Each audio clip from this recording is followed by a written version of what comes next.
4절 내 죄의 권세 깨뜨려 그 결박 푸시고 이 추한 마음을 비로소 고정케 하셨네. 아멘.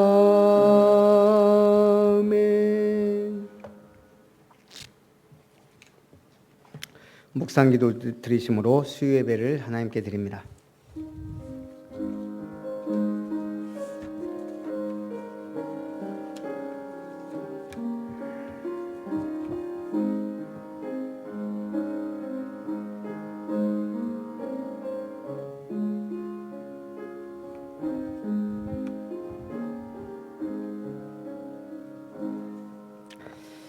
내가 작은 능력을 가지고서도 내 말을 지키며 내 이름을 배반하지 아니하였도다. 한 주간도 주일 강단 말씀을 통해 성취될 언약의 말씀을 주시고 오늘도 3일 밤 은혜 가운데 나와 하나님께 영광 돌릴 수 있도록 축복하심을 감사합니다. 하나님의 나라 임하고 주의 성령께서 역사하시며 하늘 보좌를 움직이는 복된 예배가 되게 하옵소서. 주 예수님의 이름으로 기도합나이다. 아멘. 찬송 311장입니다.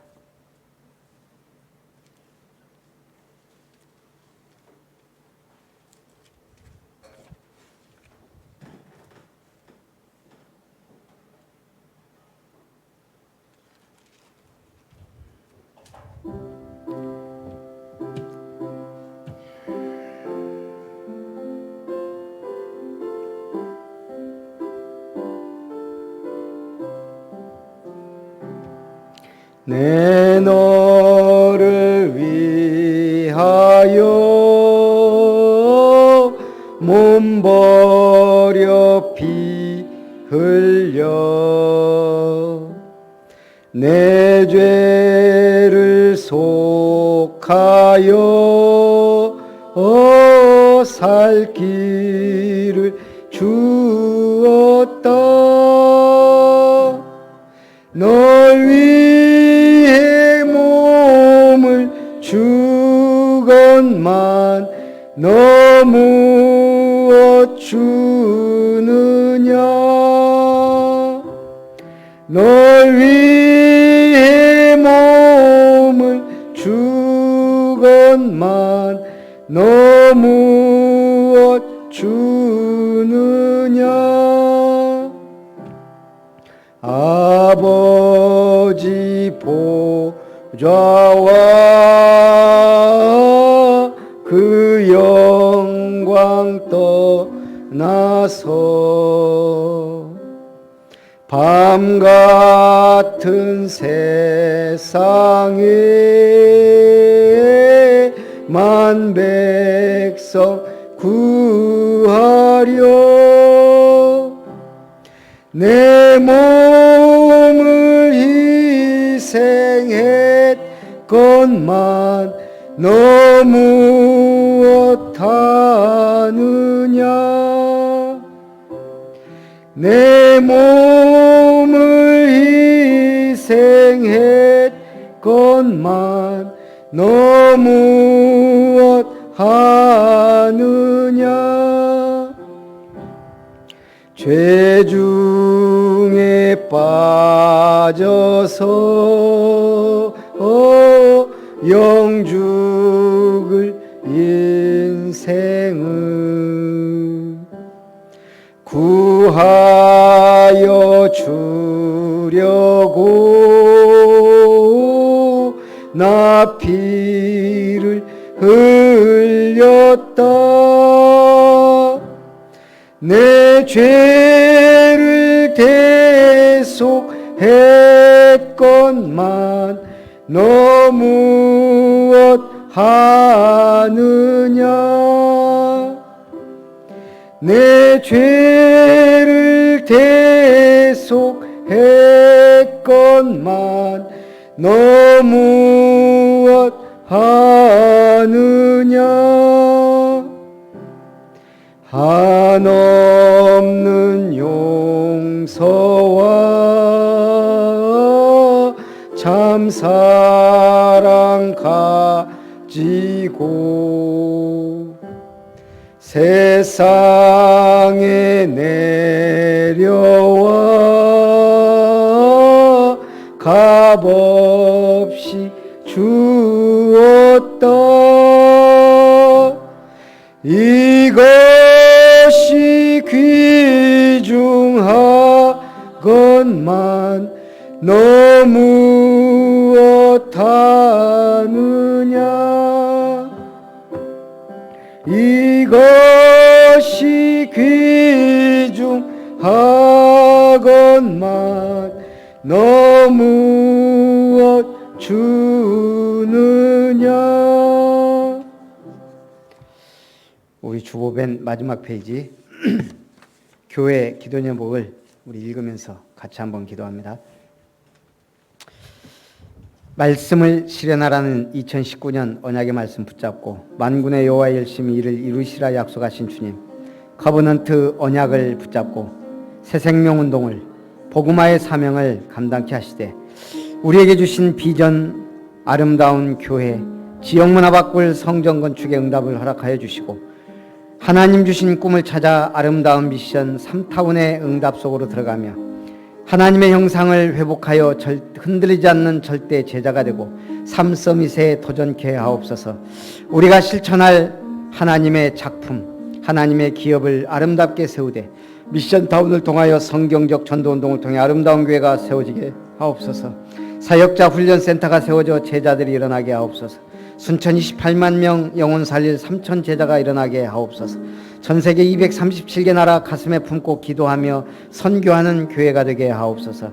렘넌트 타운을 통하여 우리의 렘넌트들이 은혜 받고 치유받는 교회가 되게 하옵소서. 렘넌트 공동체 훈련장이 세워져 렘넌트들을 살리게 하옵소서. 대형아 유치부, 초등부, 중고등부, 대학 청년부가 세워지고 성장하게 하옵소서. 아름다운 장학회를 통해 교회 현장의 렘넌트들을 세우게 하옵소서. 힐링타운을 통해 성경적, 복음적 치유사역원이 세워지게 하시고 아름다운 미션이 은혜 가운데 시스템이 되게 하시며 복음복지, 전도복지를 위한 평생 응답받는 힐링타운을 세우게 하옵소서. 아프리카 송익수 선교사님, 필리핀 최태영 선교사님, 싱가포르의 강송환 선교사님, 미국의 김수정 교수님, 인도네시아 전수빈 선교사님, 또 경기도 편택의 이충교회 박종렬 목사님에게 은혜를 더하시고 우리가 작지만 후원하고 기도한 교회들의 주의 성령께서 역사하시고 참 전도의 문, 제자의 문, 선교의 문이 열리는 복된 역사 있게 하여 주옵소서. 3일 밤 예배를 통하여 말씀 전하는 종에게 성령 충만과 오력을 물붓듯이 더하사 종의 모습은 가려주시고 오직 하나님의 말씀만이 하나님의 음성을 듣는 복된 시간이 되게 하옵소서. 오직 그리스도의 복음으로 든든히 세워지며 하나님의 나라가 임하는 축복을 누리며 성령께서 마음과 생각을 지키시며 역사하셔서 가정과 가문과 관계된 모든 곳에 흑암의 권세, 저주의 권세, 재앙의 권세가 무너지고 하나님의 언약이 이루어지는 축복의 시간 되게 하여 주옵소서. 하늘 군대가 동원되며 모든 흑암의 권세가 무너지는 복된 시간 될 줄 믿사오며 살아계신 주 예수님의 이름으로 기도하옵나이다. 아멘. 하나님 말씀 역대상 24장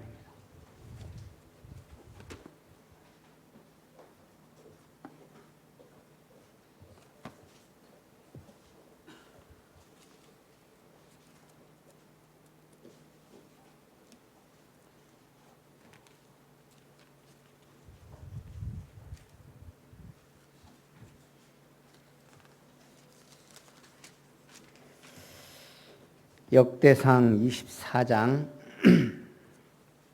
1절 2절 우리 두 절만 찾으셨으면 같이 합독합니다. 시작. 아론 자손의 계열들이 이러하니라. 아론의 아들들은 나답과 아비후와 엘르아살과 이다말이라. 나답과 아비후가 그들의 아버지보다 먼저 죽고 그들에게 아들이 없으므로 엘르아살과 이다말이 제사장의 직분을 행하였더라. 아멘.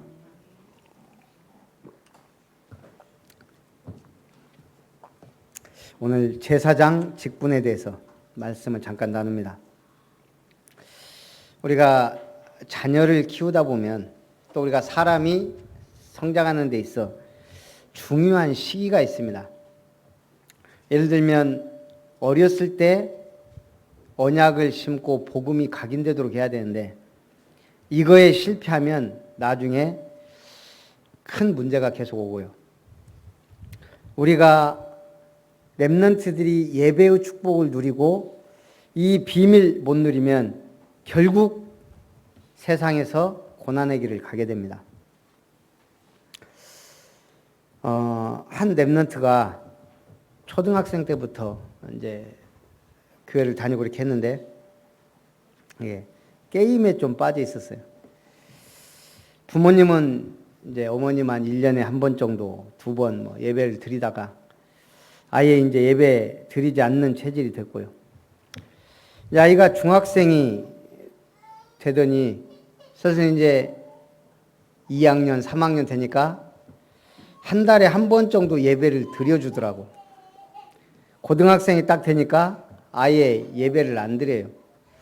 제가 이제 학교까지 찾아가서 말씀 운동도 하긴 했는데 결국 그것도 한계가 있고 그러다 끊어졌는데 이제 고2인데요.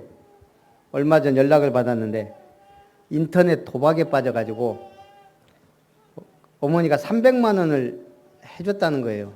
고2인데. 근데 알고 보니까 그 300은 아무것도 아니고 1000만 원을 또 빚을 졌더라고. 그러니까 얘들이 자기 친구들끼리 이렇게 게임하는 애들끼리 100만 원 빌려주면 이자가 50만 원. 한 달에. 그리고 또 이제 한 주 지날 때마다 30만 원. 고2가 1000만 원을 빚을 졌어요. 300 해줬는데. 그래서 우리가 자녀를 믿음 안에서 키워야 됩니다. 우리가 복음 각인시켜야 될 시기가 있고 예배에 실패하면 결국 인생은 어떻게 될지 모르는 거예요. 그래서 우리 부모님들이 우리 후대를 위해 자녀를 믿음 안에서 키워야 될 줄 믿습니다. 그래서 첫 번째, 제사장 직분이 너무 중요합니다. 제사장 직분을 맡은 사람들입니다. 아론 자손의 계열들이 이러하니라. 아론의 아들들은 나답과 아비후와 엘르아살과 이다말이라. 나답과 아비후가 그들의 아버지보다 먼저 죽었습니다. 왜 죽었어요?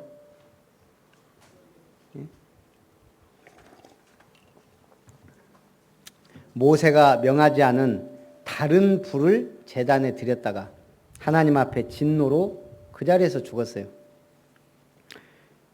이게 예배의 중요성입니다. 다른 불을 드렸다. 이거는 그리스도 언약 놓쳐버린 거예요.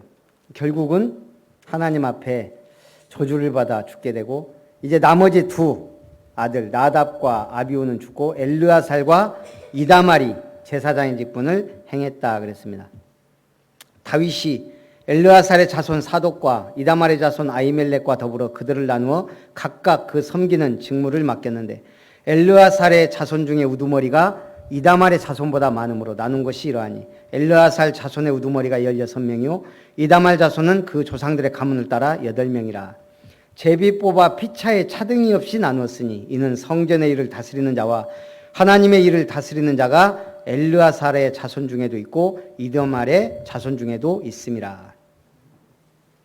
결국 제사장 직무를 행하는 데 있어서 차등이 없이 하나님이 선택한 가문에서 했다 이 말입니다. 숫자가 많다고 다 차지하는 게 아니고 숫자가 적다고 하지 않지 않고 공평하게 나누어서 일을 했다 이 말입니다. 요즘 세계를 보면서 자유, 평등 이런 단어들 참 보면서 아베 경제 보복으로 일본에 대해 관심이 없던 우리 민족이 일본에 대해서 새로운 사실들을 몇 개 알게 됐어요. 여러분 뭘 알게 됐어요? 아, 이게 일본 제품이구나 하는 것도 알게 됐어요. 예. 생각보다 많은 일본 제품들이 들어와 있습니다. 근데 이제 어떤 분은 그런 얘기도 하더라고요. 이렇게 유튜브에 보니까 일본 제품 구별하는 법. 그래서 물론 우리가 그거 다운 받아갖고 하면은 거기 치면은 이제 이게 불매 제품이 아니다 나오는데 애매한 게 있어요. 뭐 다이소라든가 뭐 롯데 뭐 이런 것들. 근데 특징이 일본 쪽 기업들은 빨간색 선호한다는 거예요. 흰색에 빨간색 국기. 그러고 보니까 이제 다이소가 다시 보이는 거예요. 이게. 빨간색 흰 바탕에. 롯데도 거의 그렇고. 그게 이제 맞지는 않는데 어쨌든 그 영향이 있을 수 있다는 거예요. 일본을 아베 경제보복을 통해 알게 된 일본이 이런 나라였어 라는 제가 그걸 봤더니요. 첫째는 우리보다 수준 높은 민주국가인 줄 알았더니 이게 완전 독재국가예요. 1955년 자민당, 자유당하고 민주당이 합당한, 그래서 그 당이 60년 동안 권력을 잡다 보니까 이게 완전 독재국가예요. 겉보기에만 민주주의지 거의 독재라는 걸 지금 우리가 보면서 알잖아요. 저번에 아베 이거 하는데 뒤에서 소리쳤다가 경찰이 끌고 갔어요. 총리 막 뭐라고 했다고. 그러면은 자민당만 있냐? 다른 당들이 있는데 세력이 너무 미미하니까 절대 권력을 휘두르는 거예요. 두 번째는 뭐죠? 일본이란 나라가 우리보다 훨씬 잘 살고 돈도 많은 줄 알았는데 국가 부채율이 세계 1위라는 거예요. 237%. 우리나라는 40%. 우리보다 10배가 넘은 빚을 갖고 있어요. 아베노믹스가 뭐죠? 그냥 막 찍어낸 거예요, 돈. 기축통화니까. 저게 이제 한계가 이제 온다는 거예요. 그래서 왜 안 무너지냐? 일본이 무너지면 전 세계가 위기가 오기 때문에 그냥 놔두고 있다는 거예요. 미국이나 다른 데서도. 20년 불황을 아베노믹스가 빚내서 지금 근신히 살려놓은 거예요. 세 번째는 일본 선거 투표 방식이에요. 우리는 그동안 일본이 뭐 선거를 하든 말든 뭐 민주국가니까 했더니 투표용지 가요. 우리는 찍으면 되잖아요. 일본 기호 뭐 당. 거기는 원하는 후보의 이름을 써요. 근데 그 사람들 한문 쓰잖아요. 이름이 어려운 한문 글자는 대부분 틀린다는 거예요. 그래서 무효표가 많이 나온대요. 투표율도 얼마나 저조하냐면 50%가 안 돼요. 젊은이들은 30%. 국민들이 정치에 관심이 없어요. 그러고 보면 우리나라가 참 복된 나라예요. 우리는 뭐 조금 있으면 막 촛불 들고 나가지, 막 데모하지, 1인 시위도 많이 하지. 일본은 그런 게 없어요. 네 번째가 국민들이 정치에 무관심하다는 거. 다섯째는 뭐죠? 저도 깜짝 놀랐어요. 일본에서 그렇게 많은 혐한 방송을 한다는 거. 서적에 가면은, 책방에 가면 혐한 서적만 따로 분류해서 판대요. 잘 팔리니까. 계속 한국을 비하하고 때리면, 그러니까 지금 아베가 그것 갖고 지금 정권을 유지하잖아요. 그래서 정부 눈치 보는 언론. 일본 언론이 저렇게 정치 눈치 보는지 바른 말을 못해요. 그래서 정치의 비판적인 방송 기사를 볼 수가 없어요. 정부의 완전 대변인 역할을 합니다. 그래서 언론의 자유지수가 우리나라 41위, 미국이 48위, 일본 67위. 그만큼 언론의 자유가 없다는 거예요. 하여간 이번 사건을 통해서 일본을 좀 많이 알아가는 것 같아요. 그거보다 더 심각한 게 뭐라고요? 일본은 신도의 나라예요. 신도. 종교가 신도예요. 800만 귀신을 섬겨요. 당연히 무너져요. 기독교가 몇 프로? 1%가 안 돼요. 1%. 이번에 제가 김진홍 목사님 칼럼 보니까 일본 가서 우리나라에서 그래도 일본 복음을 위해서 힘쓴 교회들이 있더라고요. 1년에 2번씩 막 집회도 하는데 가서 이 사람들은 메시지 안 하면 울면서 받는데요. 그만큼 뜨거운데 숫자는 1%가 안 돼요. 거기에 비하면 한국은 그냥 십자가가 쫙 깔려있잖아요. 얼마나 우리가 큰 복을 받았는지 모릅니다. 그래서 제사장의 24반열 조직이 쭉 나옵니다. 레위 사람 느다넬의 아들 서기관 스마야가 왕과 방백과 제사장 사독과 아비아달의 아들 아히멜렉과 및 제사장과 레위 사람의 우두머리 앞에서 그 이름을 기록하여 엘르아살의 자손 중에서 한 집을 뽑고 이다말의 자손 중에서 한 집을 뽑았으니 첫째로 제비 뽑힌 자는 여우야립이요. 쭉 나가면서 24번째는 마사야라. 성경에 중요하니까 인물들을 다 기록했겠죠. 이와 같은 직무에 따라 여호와의 성전에 들어가서 그의 아버지 아론을 도왔으니 이는 이스라엘의 하나님 여호와께서 명하신 규례더라. 미국에서 가장 존경받는 대통령 중에 한 명이 루즈벨트예요. 그 러시모어 산에도 화강암에도 기록되어 있죠. 근데 이 루즈벨트가 원래 다리 절고 막 그랬었잖아요. 그 부인이 또 대단하더라고요. 낙심될 때마다 이렇게 세워가지고 국민 뭐라고 하죠? 그 영부인 지금도 존경받는 엘리노어 루즈벨트의 명언입니다. 처음 어려움을 넘어서면 다음 어려움도 넘어설 수 있어요. 어제는 역사고 내일은 미스테리며 오늘은 선물입니다. 아름다운 젊음은 우연이지만 아름다운 노년은 작품입니다. 나를 조절하려면 머리를 써야 하고 남을 조절하려면 마음을 써야 하지요. 다른 사람의 실패로부터 배우세요. 모든 실패를 직접 겪어볼 만큼 오래 살 수 없으니까요. 참 명언 하나하나가 굉장히 좋은 명언이에요.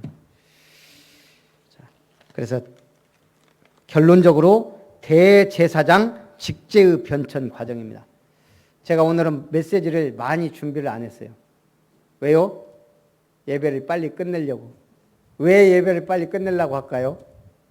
아시는 분? 예, 선아가 지금 시험 기간이에요. 오늘하고 내일 모레.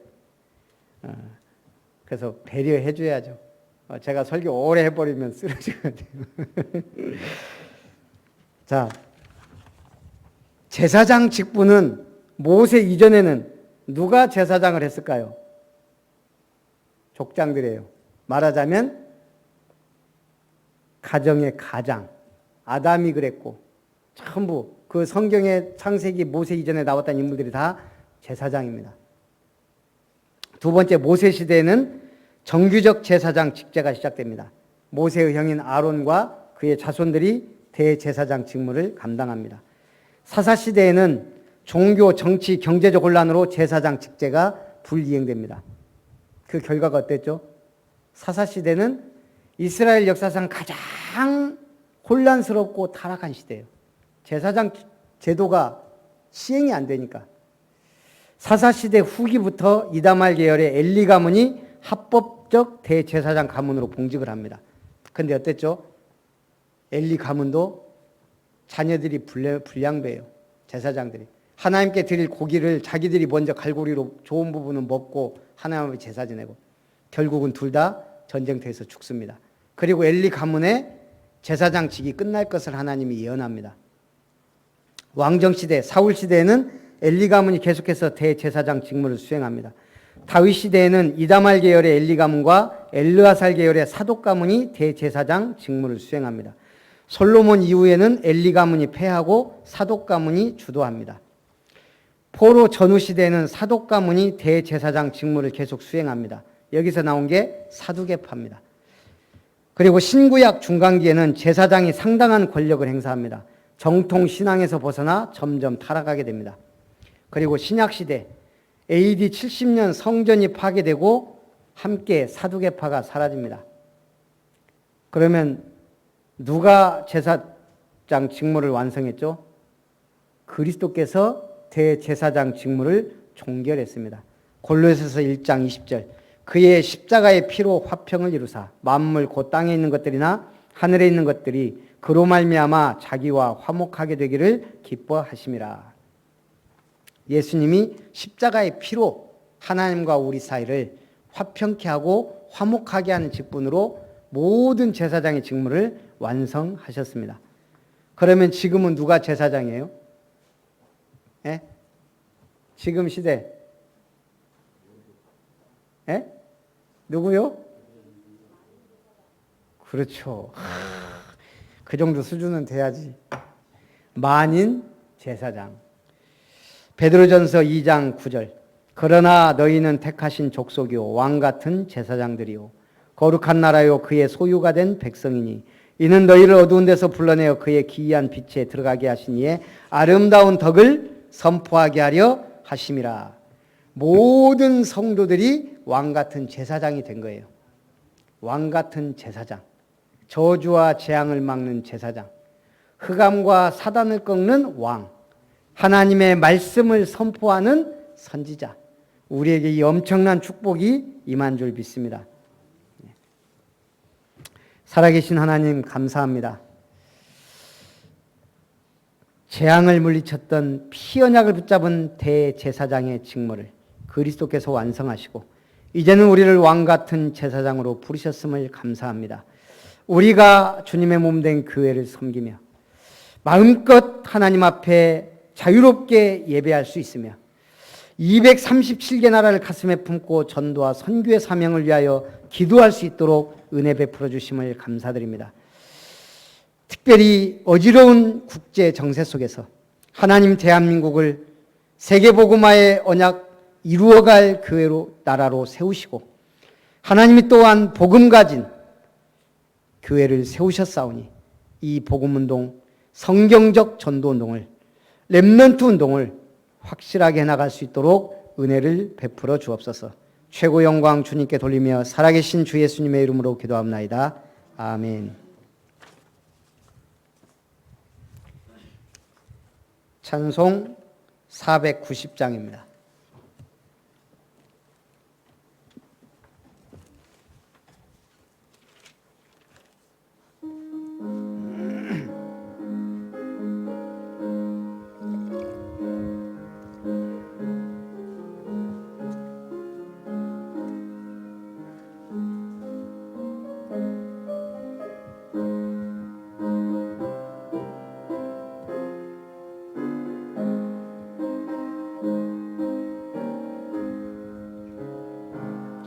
주여 지난 밤 내 꿈에 배었으니 그 꿈 이루어 주옵소서. 밤과 아침의 계시로 보여주사 항상 은혜를 주옵소서.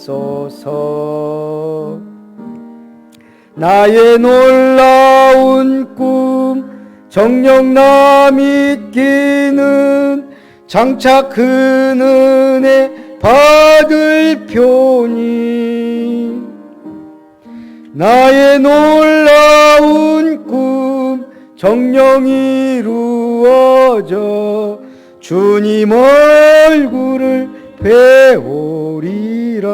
3절 세상 풍조는 나날이 변하여도 나는 내 믿음 지키리니 인생 살다가 죽음이 꿈 같으나 오직 내 꿈은 참되리라. 나의 놀라운 꿈 정녕 나 믿기는 장차 큰 은혜 받을 표니 나의 놀라운 꿈 정녕 이루어져 주님 얼굴을 배우리라.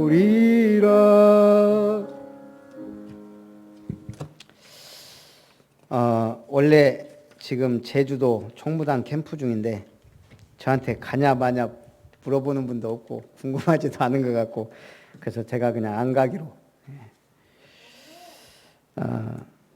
우리 9월 2일부터 특별 기도 한 주 하고 나면 또 추석 주간이에요. 또 누가 휴가 가냐고 물어보지도 않는데 추석 주간에 아예 그냥 휴가 하려고. 그때가 광양 캠프입니다. 그러니까 주일, 월요일 캠프하고 그 다음에 이제 어차피 추석 주간이니까 그 주간 수요 예배는 우리가 전도지를 주잖아요. 그걸로 예배 드릴 수 있도록 이렇게 할 테니까요. 그렇게 하시고요. 전남로의 동부시찰 캠프 우리 좀 기도하면서 많이 참석해 주시고요. 전남 사역자 훈련은 9월 19일 오후 2시에 지금 예정입니다. 우리 축도로 예배를 바치겠습니다. 이제는 우리를 왕 같은 제사장이요 이 아름다운 덕을 선포할 선지자적 축복 주신 하나님의 그 크신 사랑하심과 보좌에 앉으셔서 주님의 몸된 교회를 돌보시며 일곱 별을 붙들고 역사하시는 주 예수님의 놀라우신 구원의 역사와 주의 성령께서 내 주인도 역사 충만 교통하신 은혜가 왕같은 제사장의 직무를 확실하게 수행하며 이 아름다운 덕을 선포할 전도자로 하나님 앞에 쓰임받으며 영광 돌리기를 원하는 모든 아름다운 권속들과 우리의 렘넌트들 위해 지금으로부터 영원토록 항상 함께 있을지어다. 아멘. 아버지가